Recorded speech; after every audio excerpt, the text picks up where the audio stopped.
What made you lose respect for someone? I was on Grindr and an old classmate from high school hit me up, which he was surprised that I was gay. So we chatted a little bit before he asked for my number, which I didn't mind since he was a cool person, I thought. But that same night he started asking me sexual questions like my positions and such, which I'm a pretty open person and don't mind discussing such. And then he mentioned that he's now married and moved into a big house, which congratulations, but then he's like flirting with me and talking about how he has a big DCK. My reaction is of course like, what about your husband, like you shouldn't be cheating, and he responded with, I mean it don't count if we never effed. And before I could respond back he sent the DCK pic anyways. So I just had to let him know that I don't find him attractive, especially since he thinks like that, and that I don't really think kind of relationship with you. So after saying that, he said he understands and we could be friends. Which at this point I'm a little against, so I ended up going to sleep after that and we talked a little the next day. I started talking about how I work out since he asked what I was doing, which he replied with, you should come over so we could work out together. I don't know why I even continued talking to him, but after him inviting me to come over, especially when his husband isn't home, I just already knew his intentions weren't good, I feel like, so I just stopped talking to him after this and haven't been on Grindr ever since. This just happened a month ago. He was like a cool person back in school, even though people, mainly guys, teased him since he would wear makeup. He didn't let them upset him. Apparently though I didn't know him that well, especially in one class for about 3 to 4 years ago. You don't really know someone, I guess. Being repeatedly misled and lied to, especially from family members. Met up with a friend to help her with some home improvement stuff at a hardware store. The guy that was helping us had a heavy accent, but I could totally understand him. She, however, did that whole I can't understand get me someone who can speak English. Was talking to a co-worker as we were walking out of work at the end of the day, and we ended up at his car while we were still talking, and he opened the passenger door to throw something in there and he saw rubbish on the floor of his car, picked it up and just threw it on the ground next to his car. I was honestly baffled and took me a second to process it and be like, dude, WTF. He definitely looked embarrassed when I called him out and told him to pick it up. I think he thought I was joking for a second.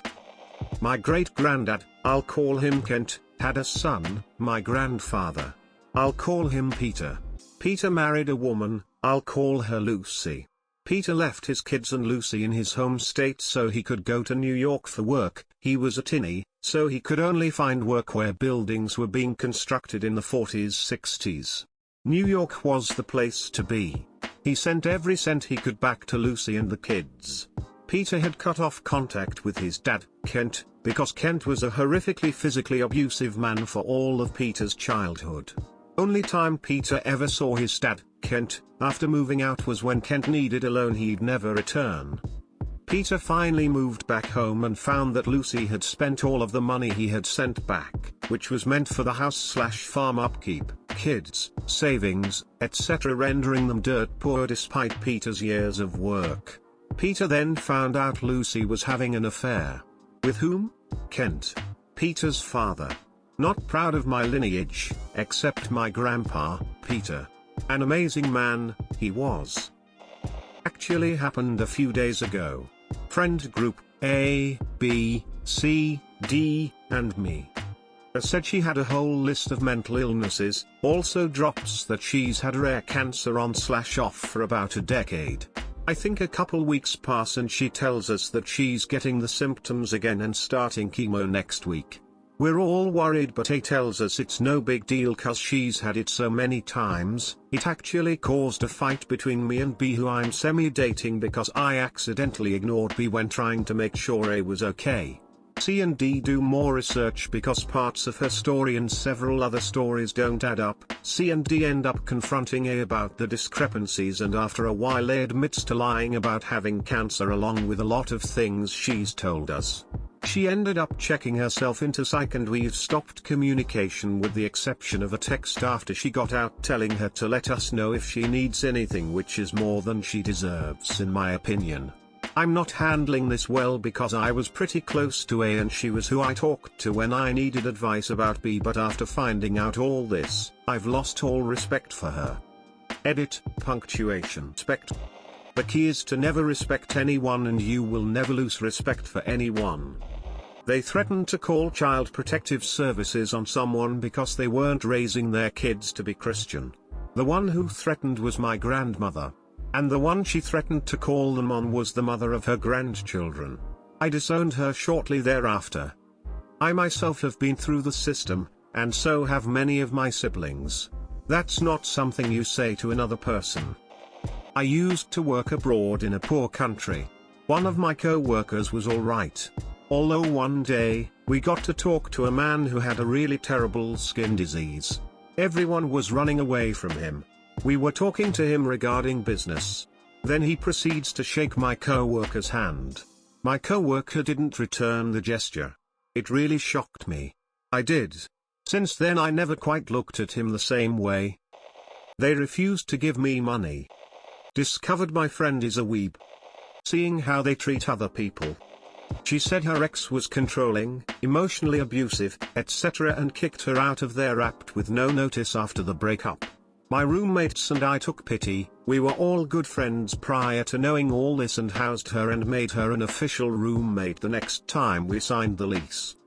Next school year rolls along and she has since found a new BF, but guess who I continue to see leave the apartment every morning while I make breakfast? Her ex. We all saw it. She even told us to let him in if he was at the door at night. WTF. I felt so sick to my stomach seeing her new BF unaware to all this. It started to make sense why she couldn't keep any friends and her only constants was hopping from guy to guy. She was the manipulator. Goddamn snake. Never again. When the lease ended I told her we wouldn't be signing with her again because she couldn't keep her trashy habits to herself. Funny, eventually her BF found out about the cheating and yet somehow they worked it out and he still proposed to her. Toxic loves toxic, huh? The entire time they never did what they said. They weren't who they said they were, no loyalty, it's like they were playing a role for 4 fucking years, never broke character. And when they did I was baffled. Who TF is this person? I felt bamboozled. Deleted. Found out my friend was trying to stir shit between me, my friends, and our classmates while also supporting me as I dealt with the fallout of rumors. I cried to him about this and it turns out he was the one who started it all. What a prick. He doesn't know that I know about it, but I have no respect for him anymore and I hope I never speak to him again. Knowing someone's blindly supports a /T, selfish, and immoral person, usually a politician, but can also be a boss or colleague. She started enthusiastically talking about an ex of hers who told her don't get married, so they could always potentially get back together, and how because of it she's never cut him out of her life and implied it's part of the reason she doesn't want to get married. I told her wow, that's some novel kind of romance right there, and she agreed with me as if it weren't a criticism. That's my life. I realized then that, no, she wasn't stable and loyal like I thought she was, she simply wasn't able to let anything go, and she would never be able to give all of her heart to anyone because of it. I found out that one of my cousins not only ate raw meat during her pregnancy that ended up paralyzing her daughter from the waist down because of a hole in her back, but she had the opportunity to get a surgery for her that would give her the hindered ability to walk and she didn't fucking take it. Her daughter is a bitter woman but also misunderstood. Very nice once you get to know her. My girlfriend started a fight over the phone with her mom on Mother's Day by telling her that she is going to die if she doesn't get the help she needs around the house because of a few of her mom's known health problems and her mom now having custody of her 4-year-old grandson. I understand wanting to express concern for someone, but she took it too far and even started yelling and crying after her mom asked her not to say stuff like that to her. The whole conversation/fight took over an hour until my girlfriend finally got off the phone, fuming mad at her mom for arguing with her and not letting her express her feelings of concern for her health. She went on a work trip, cheated on her longtime partner and dumped him shortly afterwards. After moving out, She decided she didn't want her perfectly healthy cat anymore, so she had it euthanized for no valid reason.